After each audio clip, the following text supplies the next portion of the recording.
வணக்கம். தந்தையின் பாட்காஸ்ட் செய்திகளை வாசிப்பது சௌந்தர்யாராம். முதலில் தலைப்புச் செய்திகள்.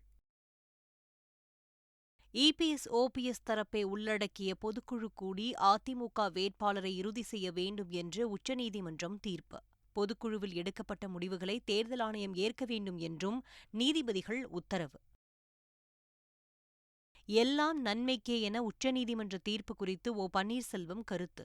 தீர்ப்பு நகல் இன்னும் வரவில்லை என்று எடப்பாடி பழனிசாமி பதிலளிப்பு. இபிஎஸ், ஓபிஎஸ் உடன் பாஜக மாநில தலைவர் அண்ணாமலை அடுத்தடுத்து சந்திப்பு. இருவரும் இணைந்து செயல்பட பாஜக தரப்பில் வலியுறுத்தியதாக அறிவிப்பு. பேரறிஞர் அண்ணாவின் நினைவு தினத்தையொட்டி சென்னையில் திமுகவினர் பங்கேற்ற அமைதி பேரணி. அண்ணா நினைவிடத்தில் முதலமைச்சர் மு.க.ஸ்டாலின் மலர் வளையம் வைத்து மலர் தூவி அஞ்சலி. ஈரோடு கிழக்கு தொகுதியில் போட்டியிடும் காங்கிரஸ் வேட்பாளர் EV.K.S. இளங்கோவன் வேட்புமனு தாக்கல். போலி வாக்காளர்கள் குறித்த எதிர்க்கட்சிகள் குற்றச்சாட்டுக்கு அமைச்சர் செந்தில் பாலாஜி விளக்கம்.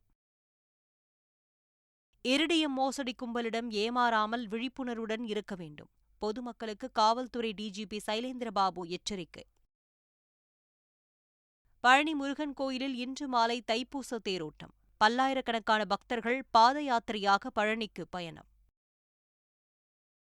அகமதாபாத்தில் அடுத்த மாதம் நடைபெறும் இந்தியா ஆஸ்திரேலியா அணிகள் மோதும் 4வது கிரிக்கெட் டெஸ்ட் போட்டி.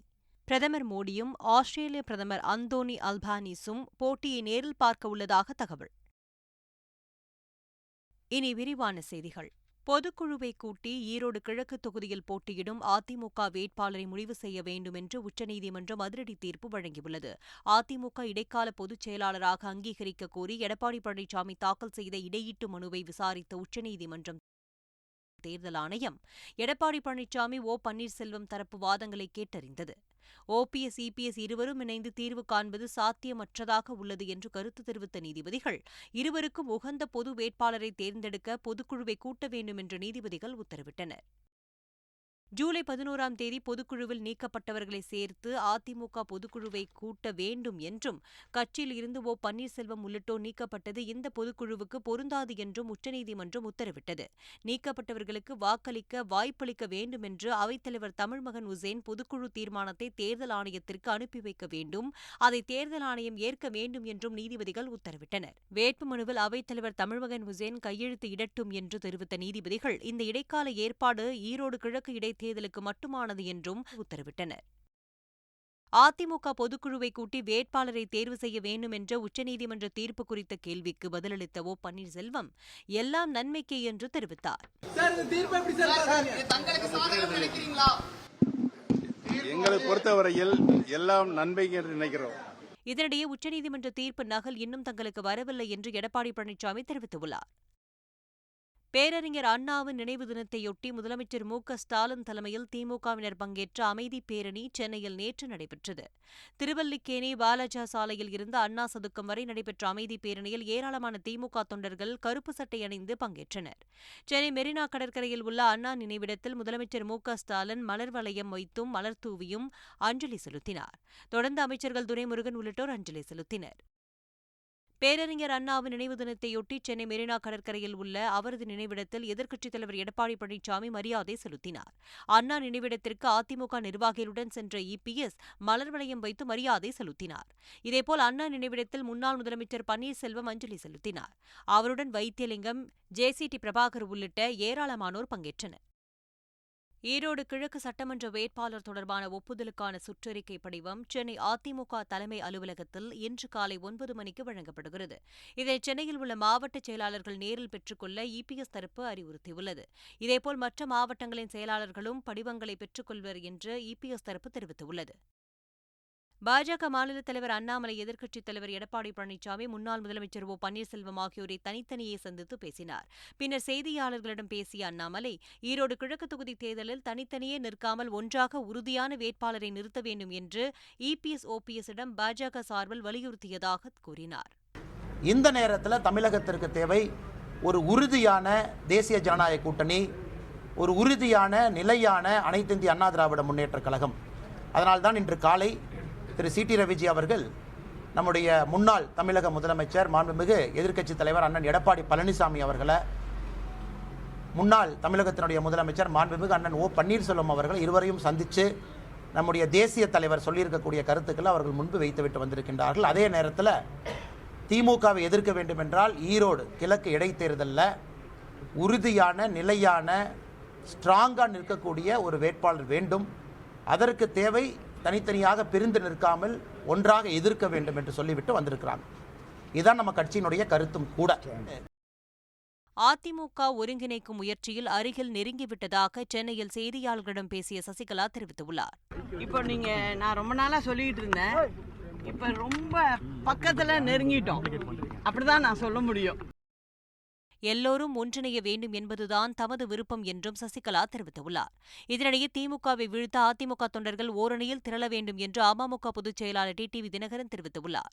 அம்மாவின் உண்மையான தொண்டர்கள் அனைவரும் ஓர் அணியில திரண்டு திமுகவை எதிர்க்க நினைக்கிற கட்சிகளோடு சேர்ந்து வேட்பாளரை அறிவித்து போனால் சரியா வரணும்னு சொல்லியிருக்காங்க. சொன்னா இன்றைக்கு அதை தான் சொல்கிறேன். எங்களை வேணான்னு சொன்னாங்க, ஆட்சி பொறுப்பு வர முடிஞ்சிச்சு அவங்களால. நாங்கள் அவங்க ஆட்சிக்கு வரக்கூடாதுன்னு இல்லை, நாங்கள் தயாராக இருந்தோம். நான் தேர்தலில் போட்டி கூட தேவையில்லைன்னு இருந்தேன். ஆனால் அவங்க எதையும் ஒத்துக்கலையே. அதிமுக இடைக்கால பொதுச் செயலாளர் எடப்பாடி பழனிசாமியின் தென் மாவட்ட சுற்றுப்பயணம் ரத்து செய்யப்பட்டுள்ளதாக தகவல்கள் வெளியாகியுள்ளது. மதுரையில் நாளை இபிஎஸ் தலைமையில் டாக்டர் சரவணன் உட்பட 5000 பேர் அதிமுகவில் இணையும் விழா நடைபெற இருந்தது. இதேபோல் பரமக்குடியில் நாளை நடைபெறவுள்ள முன்னாள் எம்எல்ஏ முத்தையா இல்ல திருமண விழாவில் இபிஎஸ் கலந்து கொள்ள இருந்தார். இந்த நிலையில் உச்சநீதிமன்ற வழக்கு குறித்த பணிகள் உள்ளதால் எடப்பாடி பழனிசாமியின் தென் மாவட்ட சுற்றுப்பயணங்கள் ரத்தாகியுள்ளதாக தகவல்கள் வெளியாகியுள்ளது. ஈரோடு கிழக்கு தொகுதி இடைத்தேர்தலில் போட்டியிடும் திமுக கூட்டணியில் உள்ள காங்கிரஸ் வேட்பாளர் EV.K.S. இளங்கோவன் நேற்று வேட்புமனு தாக்கல் செய்தார். பின்னர் செய்தியாளர்களிடம் பேசிய அவர், தேர்தலில் தனிப்பட்ட நபர் வெற்றியடைவதை விட மதச்சார்பற்ற சக்தியின் வேட்பாளராக இருப்பதைத்தான் விரும்புவதாக கூறினார். தனது மகன் திருமகன் ஈவேரா விட்டுச் சென்ற பணிகளை துவங்கும் முனைப்புடன் உள்ளதாகவும் EV.K.S. இளங்கோவன் தெரிவித்தார். இதனிடையே ஈரோடு கிழக்கு சட்டப்பேரவை தொகுதி இடைத்தேர்தலில் அதிமுகவின் OPS அணி வேட்பாளர் செந்தில் முருகன் தேர்தல் அதிகாரி சிவக்குமாரியிடம் தனது வேட்புமனுவை தாக்கல் செய்தார். ஈரோடு கிழக்கு தொகுதியில் போலி வாக்காளர்கள் சேர்க்கப்படவில்லை என்று அமைச்சர் செந்தில் பாலாஜி விளக்கமளித்துள்ளார். ஈரோடு வீரப்பன் சத்திரம் பகுதியில் காங்கிரஸ் வேட்பாளர் EV.K.S. இளங்கோவனுக்கு ஆதரவாக அமைச்சர் செந்தில் பாலாஜி தேர்தல் பிரச்சாரத்தில் ஈடுபட்டார்.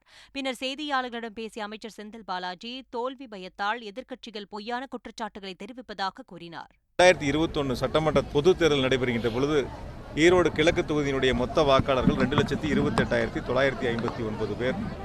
இப்பொழுது ஜனவரி மாதம் வெளியிடப்பட்ட வாக்காளர் பட்டியலில் 2,28,858 பேர்.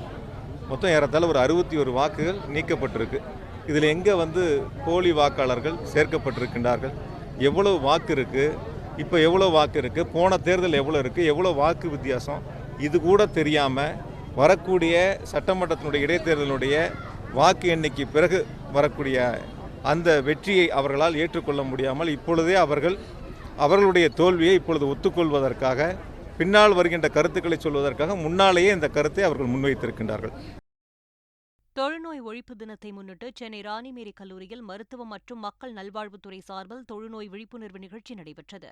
இதில் பங்கேற்ற அமைச்சர் மா சுப்பிரமணியன் மாநில அளவில் தொழுநோய் ஒழிக்க தொண்டாற்றி வரும் தன்னார்வலர்கள், அரசு அதிகாரிகளுக்கு விருதுகள் வழங்கினார். பின்னர் பேசிய அமைச்சர் மா சுப்பிரமணியன் தொழுநோய் ஒழிப்பில் அன்னை தெரசாவின் அர்ப்பணிப்பை நினைவு கூர்ந்தார். உண்மையிலேயே இதுவரை இந்த தொழுநோய்க்காக உழைத்தவர்களில் அன்னை தெரசாவை தவிர்த்துவிட்டு வேறொருவரை நினைத்தே பார்க்க முடியாது என்கின்ற வகையில் ஒரு மிக சிறந்த செயல்பாடாக இருந்தது.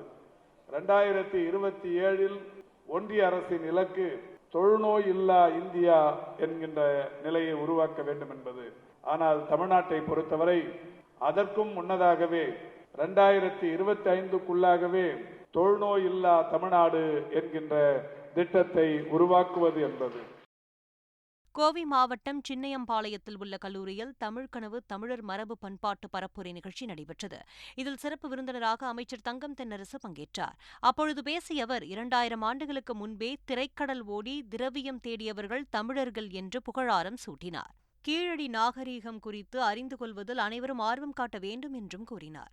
2000 ஆண்டுகளுக்கு முன்பாகவே நீங்கள் திரைக்கடல் ஓடியும் திரவியம் தேடியவர்கள், 2000 ஆண்டுகளுக்கு முன்பாகவே நீங்கள் வசித்த பகுதிகளிலே தொழிற்சாலைகளை உருவாக்கியவர்கள், 3000 ஆண்டுகளுக்கு முன்பாகவே இரும்பின் பயன்பாடை முழுமையாக அறிந்திருக்கக்கூடிய பெருமக்கள், அதற்கு முன்பாகவே உழவுக்கும் தொழிலுக்கும் வந்தனை செய்திருக்கக்கூடிய மக்களாக நாம் இருந்திருக்கிறோம். நாம் பெற்றிருக்கக்கூடிய இந்த மிக திடமான ஒரு வரலாற்று நோக்கிலே நாம் கொண்டிருக்கக்கூடிய நம்முடைய ஸ்ட்ரெங்ஸ் அல்லது நமக்கு இருக்கக்கூடிய மிகப்பெரிய பலத்தினுடைய அடிப்படையில் தான் தமிழ் சமூகம் வந்திருக்கிறது. திருப்பத்தூர் ராணிப்பேட்டை மாவட்ட ஆட்சியர்கள் பணியிட மாற்றம் செய்யப்பட்டுள்ளனர். ராணிப்பேட்டை மாவட்ட ஆட்சியராக இருந்த பாஸ்கர பாண்டியன் திருப்பத்தூருக்கு மாற்றப்பட்டுள்ளார். சமூக பாதுகாப்புத்துறை இயக்குநராக இருந்த வளர்மதி ராணிப்பேட்டை மாவட்ட ஆட்சியராக நியமிக்கப்பட்டுள்ளார்.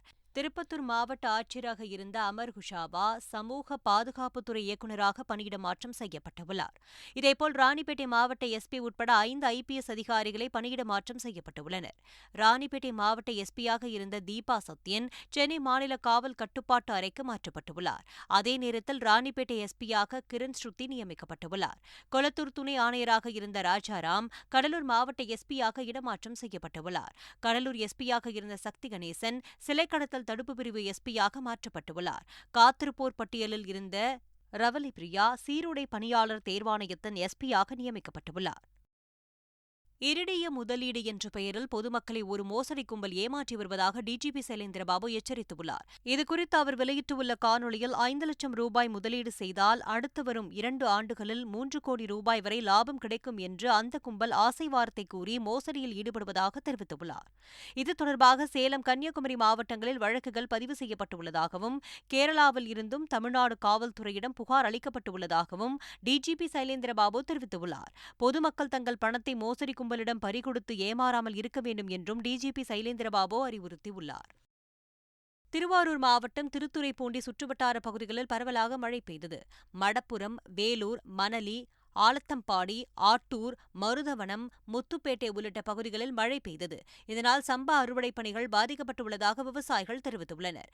இதேபோல் மயிலாடுதுறையில் தொடர் மழை காரணமாக சம்பா பயிர்கள் சேதமடைந்துள்ளதாக விவசாயிகள் வேதனை தெரிவித்துள்ளனர். பழனி முருகன் கோயிலில் தைப்பூச திருவிழாவையொட்டி இன்று தேரோட்டம் நடைபெறவுள்ளது. கடந்த ஜனவரி 29ஆம் தேதி தைப்பூச திருவிழா கொடியேற்றத்துடன் தொடங்கியது. விழாவின் முக்கிய நிகழ்வுகளில் ஒன்றான முத்துக்குமார சுவாமி வள்ளி தெய்வானை திருக்கல்யாண நிகழ்ச்சி மலையடிவாரத்தில் உள்ள பெரியநாயகி அம்மன் கோவில் வளாகத்தில் நடைபெற்றது. இன்று மாலை 5 மணிக்கு தேரோட்ட நிகழ்ச்சி நடைபெறவுள்ளது. இதில் கலந்து கொள்வதற்காக ஏராளமான பக்தர்கள் பழனிக்கு பாத யாத்திரையாக சென்ற வண்ணம் உள்ளனர். 3000த்திற்கும் அதிகமான போலீசார் பாதுகாப்பு பணியில் ஈடுபடுத்தப்பட்டுள்ளனர். தமிழ்நாட்டு ரயில்வே திட்டங்களுக்கான மத்திய பட்ஜெட்டில் காங்கிரஸ் ஆட்சியை விட 7 மடங்கு அதிகமாக நிதி ஒதுக்கப்பட்டுள்ளதாக மத்திய ரயில்வே துறை அமைச்சர் அஸ்வினி வைஷ்ணவ் தெரிவித்துள்ளார். டெல்லியில் செய்தியாளர்களிடம் பேசிய அவர், தமிழ்நாட்டு ரயில்வே திட்டங்களுக்காக தற்பொழுது 6080 கோடி ரூபாய் நிதி ஒதுக்கீடு செய்யப்பட்டுள்ளதாகவும் அவர் தெரிவித்துள்ளார். நாட்டில் வந்தே பாரத் ரயில்களைப் போல வந்தே மெட்ரோ ரயில்கள் அறிமுகம் செய்யப்பட உள்ளதாக குறிப்பிட்டுள்ள அவர், விரைவில் ஹைட்ரஜன் ரயில்களும் இயக்கப்பட உள்ளதாக தெரிவித்தார். இந்தியா, ஆஸ்திரேலியா அணிகள் மோதும் 4 போட்டிகள் கொண்ட டெஸ்ட் தொடர் வரும் 9ஆம் தேதி தொடங்க உள்ளது. 4வது மற்றும் கடைசி டெஸ்ட் போட்டி மார்ச் 9ஆம் தேதி அகமதாபாத்தில் உள்ள நரேந்திர மோடி மைதானத்தில் நடைபெறுகிறது. இப்போட்டியை பிரதமர் மோடி மற்றும் ஆஸ்திரேலிய பிரதமர் அந்தோனி அல்பானிஸ் ஆகியோர் நேரில் காணவுள்ளதாகவும், அகமதாபாத் மைதானத்திற்கு பிரதமர் மோடியின் பெயர் சூட்டப்பட்ட நிலையில் முதன்முறையாக பிரதமர் மோடி அந்த மைதானத்திற்கு வருகை தரவுள்ளதாகவும் தகவல்கள் வெளியாகியுள்ளன. மீண்டும் தலைப்புச் செய்திகள். EPS, OPS தரப்பை உள்ளடக்கிய பொதுக்குழு கூடி அதிமுக வேட்பாளரை இறுதி செய்ய வேண்டும் என்று உச்சநீதிமன்றம் தீர்ப்பு. பொதுக்குழுவில் எடுக்கப்பட்ட முடிவுகளை தேர்தல் ஆணையம் ஏற்க வேண்டும் என்றும் நீதிபதிகள் உத்தரவு. எல்லாம் நன்மைக்கே என உச்சநீதிமன்ற தீர்ப்பு குறித்து பன்னீர்செல்வம் கருத்து. தீர்ப்பு நகல் இன்னும் வரவில்லை என்று எடப்பாடி பழனிசாமி பதிலளிப்பு. EPS, OPS உடன் பாஜக மாநில தலைவர் அண்ணாமலை அடுத்தடுத்து சந்திப்பு. இருவரும் இணைந்து செயல்பட பாஜக தரப்பில் வலியுறுத்தியதாக அறிவிப்பு. பேரறிஞர் அண்ணாவின் நினைவு தினத்தையொட்டி சென்னையில் திமுகவினர் பங்கேற்ற அமைதி பேரணி. அண்ணா நினைவிடத்தில் முதலமைச்சர் MK-ஸ்டாலின் மலர் வளையம் வைத்து மலர் தூவி அஞ்சலி. ஈரோடு கிழக்கு தொகுதியில் போட்டியிடும் காங்கிரஸ் வேட்பாளர் EV-KS இளங்கோவன் வேட்புமனு தாக்கல். போலி வாக்காளர்கள் குறித்த எதிர்க்கட்சிகள் குற்றச்சாட்டுக்கு அமைச்சர் செந்தில் பாலாஜி விளக்கம். இரிடியம் மோசடி கும்பலிடம் ஏமாறாமல் விழிப்புணர்வுடன் இருக்க வேண்டும். பொதுமக்களுக்கு காவல்துறை டிஜிபி சைலேந்திரபாபு எச்சரிக்கை. பழனி முருகன் கோயிலில் இன்று மாலை தைப்பூச தேரோட்டம். பல்லாயிரக்கணக்கான பக்தர்கள் பாத யாத்திரையாக பழனிக்கு பயணம். அகமதாபாத்தில் அடுத்த மாதம் நடைபெறும் இந்தியா ஆஸ்திரேலியா அணிகள் மோதும் 4வது கிரிக்கெட் டெஸ்ட் போட்டி.